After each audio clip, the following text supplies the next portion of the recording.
Hello friends, welcome to my new blog. मैं रत्ना आप सबका बहुत बहुत स्वागत करती हूँ अपने न्यू ब्लॉग में। जैसा कि अपने कल वीडियो डाला था जिसमें आपको बताया था कि मैं घूमने जा रही हूँ और मेरा कोई जो है ना मन्नत पूरी हुई थी, तो मन्नत मानी हुई थी तो घूमने गई थी, कई जगह घूमने गई थी। सारे टूर जो भी है ना वो आपको मैं ज़रूर आपके साथ शेयर करूँगी।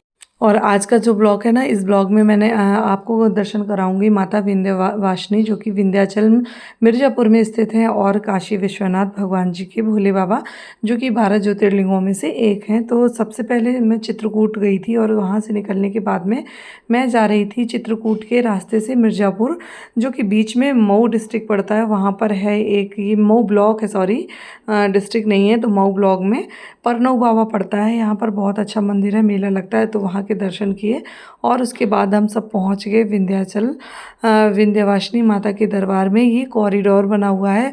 जब मैं पहले आई थी अपने बेटे का मुंडन कराने, तब ये सब कुछ नहीं बना हुआ था, लेकिन अब यहाँ पर कॉरिडोर बन गया और बहुत ही भव्य कॉरिडोर बना है, बहुत ही सुंदर बना है। मतलब सुंदरता का तो कोई वर्णन ही नहीं किया जा सकता है। और लेकिन मैं बहुत ज़्यादा मतलब नहीं घूम पाई क्योंकि बेटे को थोड़ी सी प्रॉब्लम हो गई थी।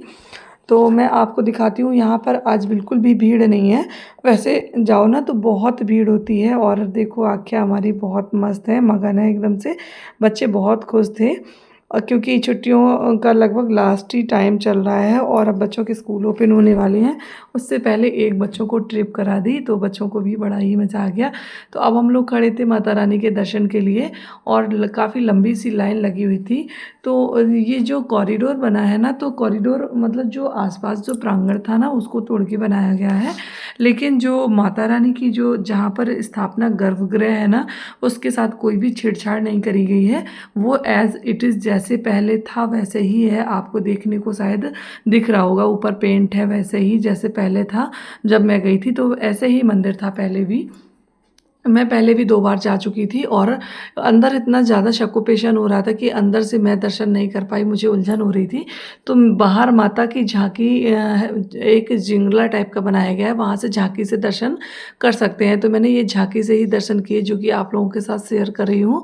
जो लोग भी माता रानी के दर्शन मतलब करने जाना चाहते हैं, नहीं जा पा रहे हैं, तो आप लोग भी झांकी से ही दर्शन कर सकते हैं। जब बहुत ज़्यादा भीड़ बढ़ जाती है ना, तो झांकी से भी दर्शन कराए जाते हैं। और हस्बैंड ने और बच्चों ने तो अंदर जाके डायरेक्ट दर्शन किए थे, लेकिन मैंने झांकी से ही माता रानी के दर्शन किए, क्योंकि मुझे ना बहुत ज़्यादा उलझन हो रही थी और मैं बाहर ही वेट कर रही थी, क्योंकि अंदर ना काफ़ी टाइम लग रहा था।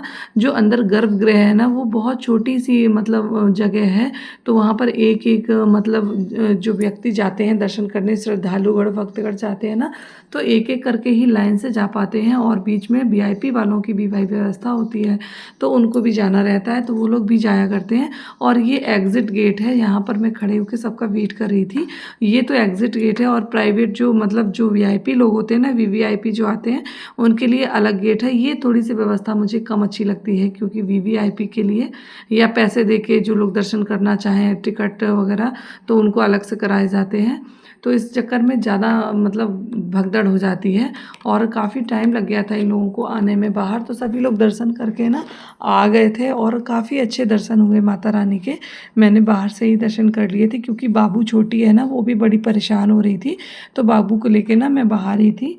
और ये बना है माता रानी का पूरा कॉरिडोर।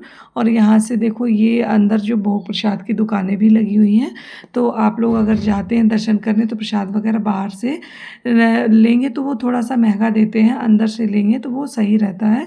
और इस तरह से बाहर भी काफ़ी खूब सारी दुकानें हैं, खूब अच्छे अच्छे सामान पूजा पाठ के मिलते हैं। अगर जो भी व्यक्ति लेना चाहें तो वो ले सकते हैं। और सारी चीज़ मतलब कई अच्छी अच्छी चीज़ें अपने भगवान से संबंधित, पूजा पाठ से संबंधित मिलती हैं यहाँ पर। तो बहुत अच्छा लगा, बहुत अच्छे दर्शन हुए, कोई भी परेशानी नहीं आई दर्शन करने में।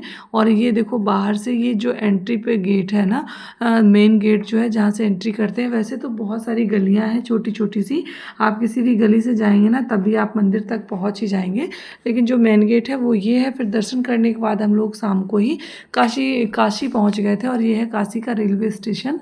हमको बाबा विश्वनाथ के दर्शन करने थे, तो हम लोग आ गए थे। काफ़ी मतलब काफ़ी देर हो गई थी, रात में 10 बज गया था, 10:30। तो काशी पहुँच के ना हम लोगों ने मतलब काफ़ी टाइम भी हो रहा था और रूम वगैरह नहीं मिल रहा था, बड़ी प्रॉब्लम हो रही थी। तो फिर इधर उधर पता करने के बाद में पूछने के बाद में पता चला कि कैंट एरिया में बहुत सारे होटल हैं जहाँ पे मतलब रूम मिल जाएगा, अवेलेबल हो जाएगा। तो फिर हम लोग कैंट एरिया गए थे और देखो जैसे ही काशी में एंट्री करते हैं ना, तो वैसे ही बाबा की मतलब इतने अच्छे अच्छे दर्शन होने लगते हैं, भव्य रूपों के दर्शन होते हैं और बहुत अच्छा लगता है। तो सावन से पहले ही अगर आप जाना चाहते हैं ना काशी विश्वनाथ के दर्शन करने के लिए, बाबा भोलेनाथ के दर्शन के लिए, तो आप सावन से पहले ही चले जाएं। क्योंकि जब हम लोग काशी पहुँचे ना तो नाइट काफ़ी हो गई थी और रात में दर्शन ज़्यादा अच्छे होते हैं। अगर आप लोग रात में दर्शन करें तो ज़्यादा बेस्ट है। हम लोगों को पता नहीं था कि रात में दर्शन होते हैं और हम लोग रूम पे पहुँच गए थे, रूम ले लिया था। बरसाना जा रहे हैं, कहाँ आए हो? अब बरसाना तो नहीं भूलोगे। आज भैया हमारा यहाँ पे भी दाना पानी लिखा था और सुबह से ही चित्रकूट में कामतानाथ भगवान जी के दर्शन करके निकली हुई थी। विंध्याचल में विंध्यवासिनी माता के दर्शन करिए और उसके बाद में पूरा दिन चलते चलते गाड़ी में हो गया था। रात में स्टे किया बनारस में और उसके बाद में अब हम लोग तैयार होकर निकल रहे हैं बाबा के दर्शन के लिए। तो जो होटल में हम लोग रुके थे ना वो बहुत अच्छा होटल है, वो मतलब बहुत कोऑपरेटिव है। हम लोग काफ़ी रात हो गई थी आते आते, लेकिन उन्होंने हमारे लिए खाना वगैरह भी अवेलेबल कराया होटल में ही, ऑर्डर देके खाना और बिना प्याज लहसुन का खाना मंगवा के दिया। तो ये बहुत अच्छी चीज़ है। हिमालयन होटल है, इनको बार बार थैंक बोलूँगी। और हम लोग रूम से निकल चुके थे, उन्होंने ही ऑटो बुला दिया था, बोला था गाड़ी लेके मत जाइए, वहाँ पर दिक्कत हो जाएगी। तो गाड़ी हम लोग लेकर नहीं आए थे, अपनी ऑटो ले लिया था और ऑटो वाले ने छोड़ दिया था। उसके बाद में 1 किलोमीटर चलना होता है, नो एंट्री लग जाती है मंदिर के पास से।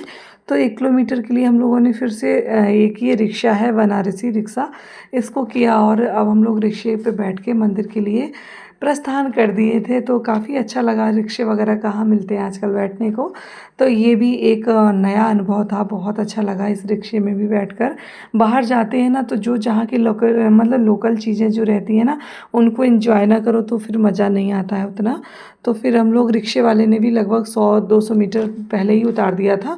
थोड़ी दूर चलने पर ही देखा कि लाइनें लगी हुई थी सड़क पर ही, और अच्छा ज़्यादा जानकारी हम लोगों को थी नहीं। तो बनारस में 1 2 3 4 नंबर तक गेट हैं दर्शन के, बाबा के दर्शन के लिए कॉरिडोर बना हुआ है बहुत अच्छा। और यहाँ पर भी मतलब हम लोगों ने जैसे ही रोड पे थोड़ा पास में मंदिर के आए थे वैसे ही लॉकर वगैरह मिलने लगते हैं रोड पर ही। तो हम लोगों ने लॉकर में ही अपने बैग वगैरह रख दिए थे, मोबाइल वगैरह सबमिट कर दिए थे। तो बहुत ज़्यादा वीडियो वगैरह नहीं बना पाई थी। लेकिन अगर आप लोग जाते हैं, जो लोग भी ये वीडियो देख रहे हैं मेरा, जाना चाहते हैं तो प्लीज़ सावन के महीने में तो बिल्कुल मत जाइए। क्योंकि अभी जब हम लोग गए थे तो इतनी भीड़ थी कि वहाँ पर दर्शन के लिए 4 से 5 घंटा हम लोगों को लग गया था। तो आप लोग बिल्कुल भी सावन के महीने में मत जाइए, आगे पीछे भी जा सकते हैं। और जो लॉकर वगैरह है रोड पे जो लोग बुलाते हैं ना दुकान वाले, उनमें आप बिल्कुल भी मोबाइल जमा मत कीजिए, लॉकर मत लीजिए, प्रसाद मत लीजिए। क्योंकि अंदर जब आप कॉरिडोर में जाते हैं ना तो अंदर भी लॉकर की व्यवस्था है, प्रसाद की व्यवस्था है, सब कुछ है। अब नए नए हम लोग भी गए थे तो इतना नहीं पता था। तो हम लोगों ने रोड पे जहाँ से लाइन लगाना स्टार्ट हुआ था वहाँ से ही सबमिट करा दिया था और हम लोग एंट्री किए थे गेट नंबर 4 से। लेकिन अगर जब भी आप जाइए तो मैं आपको बिल्कुल सच बात बताती हूँ कि गेट नंबर 1 से जाइए, जो कि अन्नपूर्णा माता द्वार है, वहीं से ये गेट नंबर 1 पड़ता है। तो वहाँ से आपको ये फ़ायदा हुआ कि माता अन्नपूर्णा का भी आप दर्शन कर लेंगे और आपको बहुत लंबी लाइन नहीं लगानी पड़ेगी। और वहाँ पर कालीन वगैरह पड़ी हुई हैं, सेट वगैरह है ऊपर, तो वहाँ पे धूप वगैरह भी नहीं लगेगी। तो हम लोग पहुँच गए थे, 4 से 5 घंटे मशक्क़त की और उसके बाद बाबा के दर्शन हुए। और ये है अन्नपूर्णा माता का मंदिर, बहुत भव्य मंदिर है, बहुत सुंदर मंदिर है। और दर्शन करने के बाद, दर्शन करते करते लगभग 2 बज गया था। उसके बाद हम लोग अपने होटल पे आके बस फिर थोड़ा बहुत नाश्ता वगैरह किया, खाना खाया और निकल लिए अपने घर के लिए, प्रस्थान कर लिया। तो मौसम बहुत अच्छा हो रहा था जहाँ भी जा रही थी, तो जैसे लग रहा था ना मानो बारिश हमारे साथ ही चल रही है। तो गर्मी बिल्कुल भी फील नहीं हुई। हाँ, दर्शन में थोड़ी सी भीड़ थी तो ज़रूर गर्मी लग रही थी, बाकी ऐसी कोई प्रॉब्लम कहीं भी नहीं आई किसी जगह की बहुत ज़्यादा परेशानियों का सामना करना पड़ा हो। करके दिखाओ, करके दिखाओ, ओए ओए ओए ओए करके दिखाओ, आप भी कर दो, ओए ओए। बच्चे साथ में हैं तो बच्चे आपस में लड़ते झगड़ते हंसते मुस्कुराते खूब एंजॉय करते हुए हम लोग अपने सफ़र में मस्ती कर रहे हैं और खूब एंजॉय कर रहे हैं। तो खूब अच्छा लगा। बाबा विश्वनाथ के खूब अच्छे दर्शन हुए। हाँ, टाइम तो ज़रूर लगा लेकिन दर्शन बहुत अच्छे हुए। बीच बीच में मतलब बाबा के प्रांगण में बड़ी बड़ी सी LED लगी हुई हैं, तो उसमें बाबा का श्रृंगार भी होता रहता है। बीच बीच में उसके भी दर्शन हुए, खूब अच्छा लगा। माँ विंध्याचल के भी खूब, विंध्यवासिनी के भी खूब अच्छे दर्शन प्राप्त हुए। तो बड़ा ही सौभाग्य था हमारा जो हम लोगों को इतने अच्छे दर्शन प्राप्त हुए। तो बस ये है आज का वीडियो। और आधा भी हाफ वीडियो जो है ना माँ मनसा माता का, कामतानाथ भगवान का, चित्रकूट धाम का, और बहुत सुंदर सुंदर प्राकृतिक दृश्य, वाटरफॉल वगैरह, जो कि मैं आपको कल उसके नेक्स्ट पार्ट में दर्शन कराऊंगी क्योंकि वीडियो बहुत बड़ा हो जाएगा। तो मिलती हूँ फिर एक बहुत इंटरेस्टिंग वीडियो। तब तक के लिए okay friends, bye bye, take care, Radhe Radhe, जय श्री कृष्णा। और हाँ, अगर चैनल पर नए हैं तो प्लीज़ चैनल को सब्सक्राइब ज़रूर कर लीजिए। अगर पहले से ऐड हैं तो शेयर करना बिल्कुल मत भूलिए, लाइक कमेंट शेयर करना बिल्कुल मत भूलिए। Okay friends, bye bye, take care, Radhe Radhe.